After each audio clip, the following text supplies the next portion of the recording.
देखिए,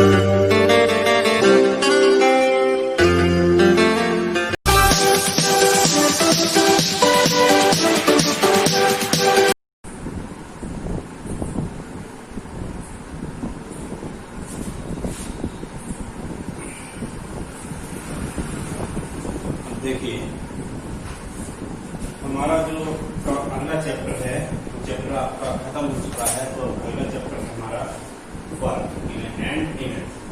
work and energy बहुत आसान सा चैप्टर है, कुछ नहीं इसमें। इसे हम आपसे कहानी सुनाए। आप कहीं जा रहे हैं, रास्ते में पत्थर पड़ा हुआ है, आपने पत्थर को उठाया, पत्थर आपसे नहीं हिला, ठीक, हिल ही नहीं पाया, आप चले गए। तो अगर आपसे पूछे कोई आपने कितना वर्क किया, तो आप कहोगे 0। क्यों? पत्थर पे आपने फोर्स तो अप्लाई किया, लेकिन वो हटा नहीं। इसको साइंस की भाषा में कहेंगे डिस्प्लेस नहीं हुआ, डिस्प्लेसमेंट वहां पे नहीं हुआ। अब दूसरा कोई आ रहा है, तो मान लो आपको दोस्त दिया और वो आया, उसने देखा पत्थर पड़ा हुआ है, उसने पत्थर को उठाया, उससे खिसक गया। तो जब उसमें ज्यादा ताकत थी, उसमें ज्यादा एनर्जी थी, उसने फोर्स ज्यादा लगा दिया, तो उसने उसको हटा के अलग रख दिया, ठीक। यानी उसने काम किया, आपने कोई काम नहीं किया। कोशिश की आपने, लेकिन आपसे काम हो नहीं पाया। दूसरी तरफ उसने, जो आपको फ्रेंड है, उसने वर्क किया, आप ही कहेंगे। तो यहाँ पर वर्क के लिए क्या चीज जरूरी है? वर्क के लिए यहाँ पर एक चीज जरूरी है, दो चीजें जरूरी हैं।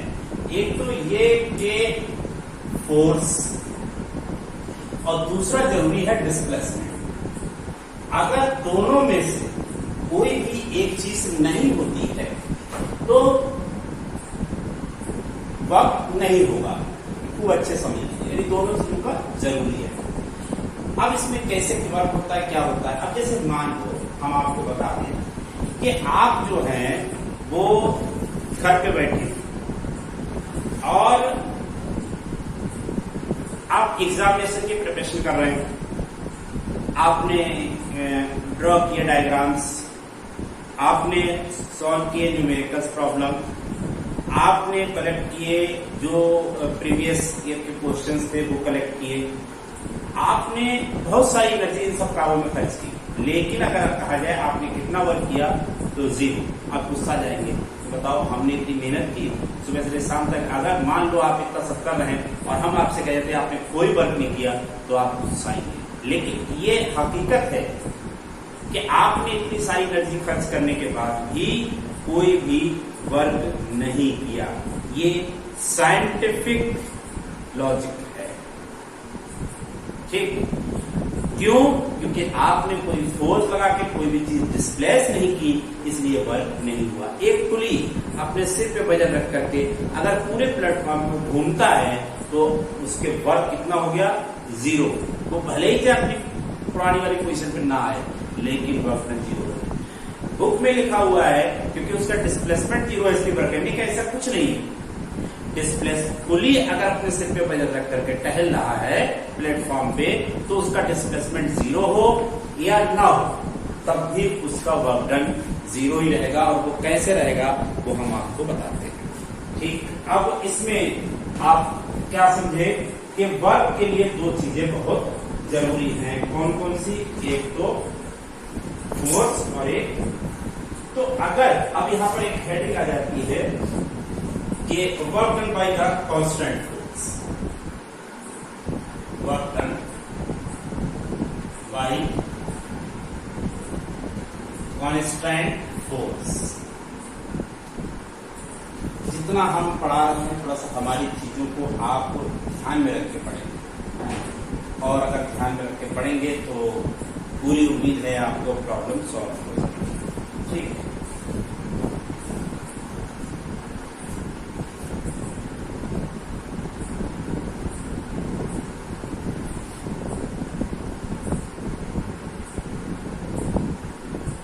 ये कुछ भी मान लीजिए, आप पत्थर है, कुछ भी है, आपने इसमें इधर फोर्स लगाया और इसको खिसका के आपने यहां पहुंचाया। यहाँ पर, ठीक। कितना डिस्प्लेस हुआ आपने कहा, मान लो डी डिस्प्लेसमेंट, तो यहां पर हो जाएगा W यानी work done is equal to work done, W is equal to F into D, ठीक। क्या है ये फोर्स इंटू डिस्प्लेसमेंट का मल्टीप्लीकेशन, ठीक। अब यहीं पे एक चीज और है, देखो एक ध्यान रखना, डिस्प्लेसमेंट किधर हो रहा है, इधर, फोर्स क्या लग रहा है इधर, दोनों ही सेम डायरेक्शन में। वर्क डन जो डिस्प्लेसमेंट है वो अप्लाइड फोर्स की डायरेक्शन में है, displacement and applied force are in same direction, then work is equal to force into displacement. अब अगर थोड़ा सा यहां पर हम ऐसे करें, ये थोड़ा हमारे डायग्राम को थोड़ा किया, ये चीज, अब इसमें जो फोर्स लग रहा है ऐसे लग रहा है, ठीक, यानी एंगल कितना थीटा डिग्री बना है, लगना चाहिए इधर, लेकिन इधर नहीं लग रहा है। से आप कोई भी चीज ले लें,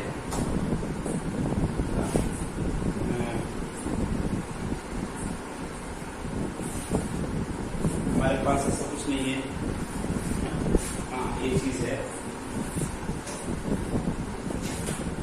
जैसे चार्जर है, अब इस चार्जर को हम ऐसे ऐसे ना खींचे, एक तो खींचने तरीका ये सीधा सीधा, एक तरीका क्या है खींचने का, ये तरीका खींचने का, ऐसे करके ऐसे ये रहा है, जो हम ऊपर उठा रहे हैं लेकिन वो आगे बढ़ रहा है, तो फोर्स हम कैसे लगा रहे हैं इस तरफ, लेकिन डिस्प्लेसमेंट इधर होगा,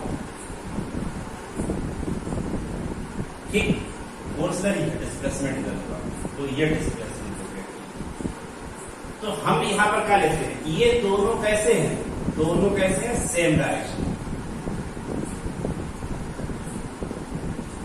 सेम डायरेक्शन में, क्या अब सेम डायरेक्शन में है, आप कहोगे डी इधर है, डी इधर है और एफ इधर है, कितना एंगल है, थीटा है। तो अब क्या करें, तो आप कहोगे कि इसका इधर एक कंपोनेंट बना लें, इसका इधर जो कंपोनेंट आएगा वो आएगा एफ कॉस थीटा, कैसे आ गया, तो ट्रैक आपने पढ़ा होगा मैथ्स में, ये अगर मान लो यहां से यहां तक हमारा एल है, एंगल थीटा होगा, तो देखो इसकी क्या होगा, ये निकालना है बेस, बेस का होता है cos theta equal to base upon, ठीक।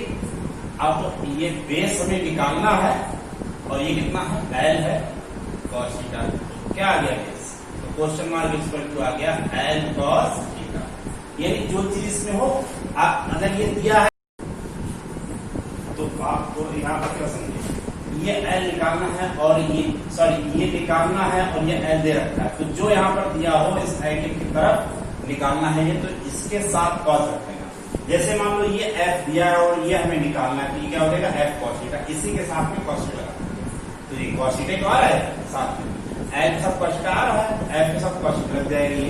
अब जो एफ कॉस थीटा है और आपका ये टी है, ये दोनों सेम है, एक ही डायरेक्शन में, दोनों की डायरेक्शन एक ही है, तो हम जब वक्र निकालेंगे तो F cos theta into D रखेंगे, यहाँ पर एफ इंटू डी रखा था क्योंकि एफ और डी सेम डायरेक्शन, एक ही डायरेक्शन में थे, इसलिए एफ डी रख दिया था।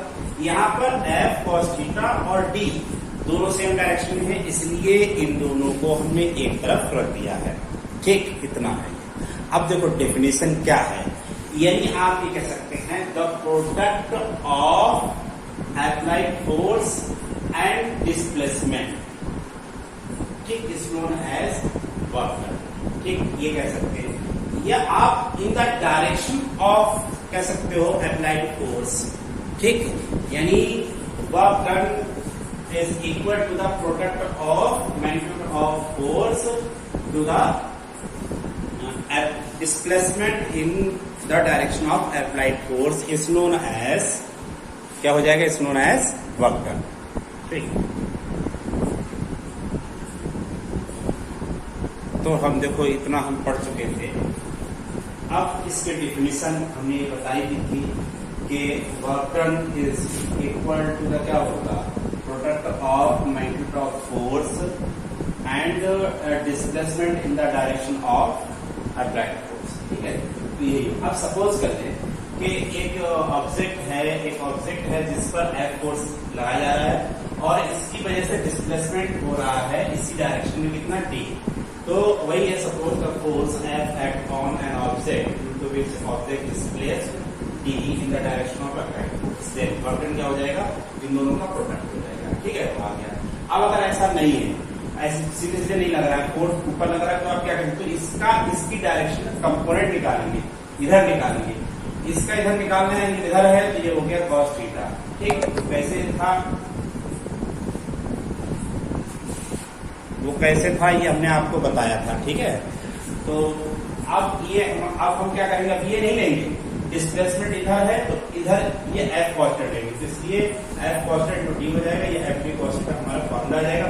और जब आप वर्क करते हैं तो किसी डायरेक्शन में नहीं करते हैं, कोई वर्क जो होता है वो किसी डायरेक्शन में नहीं होता है। ठीक है, वो कोई उसकी डायरेक्शन नहीं होती। आपसे ये पूछेगा कि आपने वर्क किया किस डायरेक्शन, आपसे पूछेगा वर्क किया, आप कहोगे यस या नो, बट आप ये नहीं कहेंगे नॉर्थ डायरेक्शन में, साउथ डायरेक्शन में या फिर। तो ये इसके लिए डायरेक्शन बताना जरूरी नहीं होता है, और जिनके लिए डायरेक्शन बताना जरूरी नहीं होता है, केवल मैग्नीट्यूड बताया जाता है, तो उसको होती है स्केलर क्वांटिटी। तो work is a scalar quantity. अगर यहीं पे हम बात करें इसकी यूनिट की, तो अगर हम कहेंगे यूनिट ऑफ W, तो यूनिट क्या हो जाएगी, तो आप कहोगे unit of W equal to हो जाएगा unit of F into unit of D। F क्या होती है, न्यूटन। ठीक है, और इसकी क्या होती है, मीटर। न्यूटन टू मीटर, इसी को कहते हैं हम जूल। यही जूल होता है। ठीक है, तो ये ठीक समझ गए होंगे उम्मीद, और नहीं समझ में आया तो आप बता दीजिए हमको, तो हम फिर अच्छे से समझाते। ठीक है।